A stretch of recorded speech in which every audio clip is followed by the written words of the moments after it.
Should you eat carbs? Well, I personally eat a lot of carbs, but I tell all my clients to stop eating them. And no, not because I'm a hypocrite, it is because I understand carbs on a level that most people don't. And if you don't understand carbohydrates deeply, you will always struggle to be fit. And when you do understand it, it will change your entire life. And no, I'm not exaggerating this. And I made sure this video is all you need to get there. I will explain everything from why you like eating them to why you should probably cut them down to which carbohydrates to choose to get to the best shape of your life. And no, I'm not going to talk about the same old boring shit that everybody talks about. Oh, your muscle actually has glycogen storages and 1 gram of glycogen holds 4 grams of water. And when you eat carbs, that's when you see the weight bump because your body is holding on. All that fucking nerd shit. No, this is the real understanding of carbohydrates. Let's get into it. Now, we are living in a carb dominant society. People are eating carbs like it's their fucking birthright. Like it's the foundation of their entire food intake. Rice, bread, pasta, processed junk in every single meal. Like think about it. Nobody will ever accidentally eat less carbs. Like, oops, I just forgot to eat carbs today.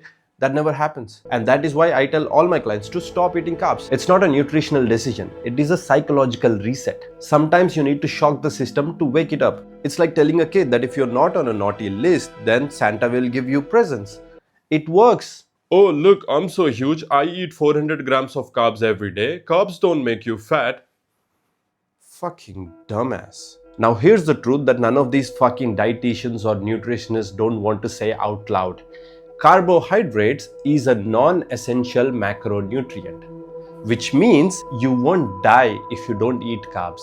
Your body can run fine on just protein and fat. And no, that is not a trend. That is how we are designed. But don't worry, this video is not going to be about going keto. It will be about understanding the carbs and actually earning the carbs. Because even though they are not essential, they can actually help you thrive depending on your situation. Now, the thing about carbohydrates is that you think you are eating them for energy because you saw it on Google, but you're actually eating them for pleasure.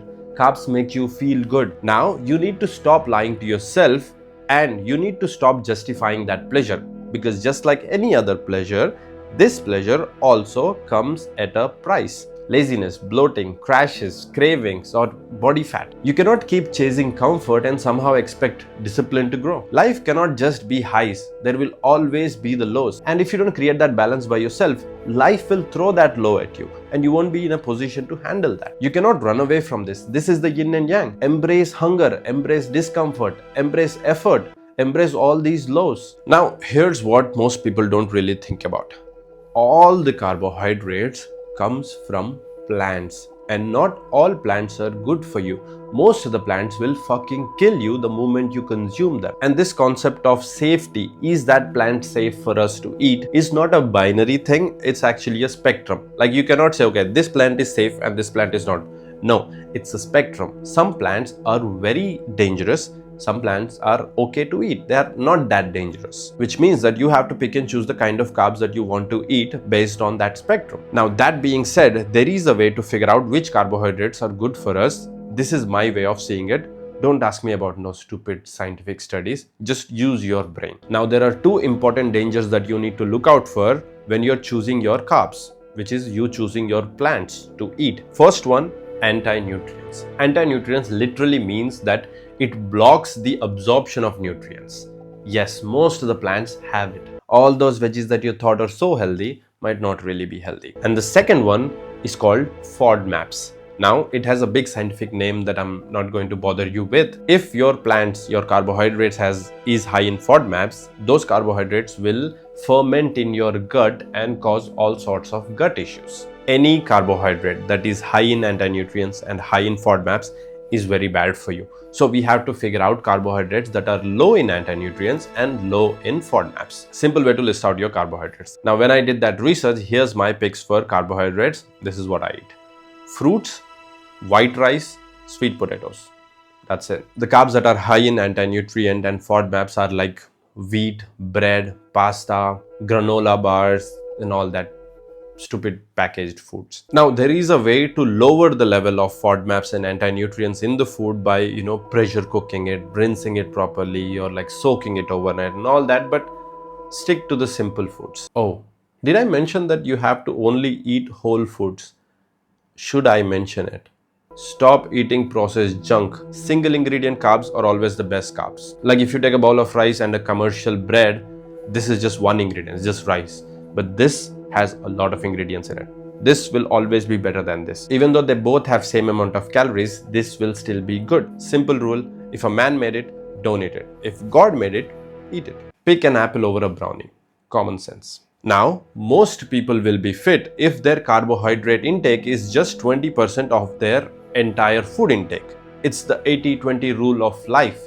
80% from essential macronutrients like proteins and fats, and 20% from non-essential macronutrients like carbs or maybe alcohol. Now that being said, if there is any human who is eating more than 20% and still not gaining fat, which means that his energy expenditure is so high that he is burning those carbs off. Like me. I eat a lot of carbs because I can. I am a productivity machine. You have no idea the kind of things I do on a regular basis. I work out. I finish 10 to 15k steps without touching a treadmill or consciously walking. I don't sit for long hours. I'm building a business. I make content. I'm writing a book. I deal with haters online. I destroy vegans on X. I take care of my family and I give time to all my girlfriends. Okay, the last one was kind of an exaggeration, but you get the point. When your entire day is just work, work, work, and work, you will spend a lot of energy. Skill acquisition and problem solving are very important to stay fit. But if your biggest energy expenditure is just scrolling to Netflix and being frustrated because you don't know what to watch, then you don't need that extra bowl of rice. Eat for what you do, not for what you crave. Now, when I first started digging deep into carbs, I found it very interesting, and I've come to a conclusion that I might have to now suggest all my clients to stop eating carbs.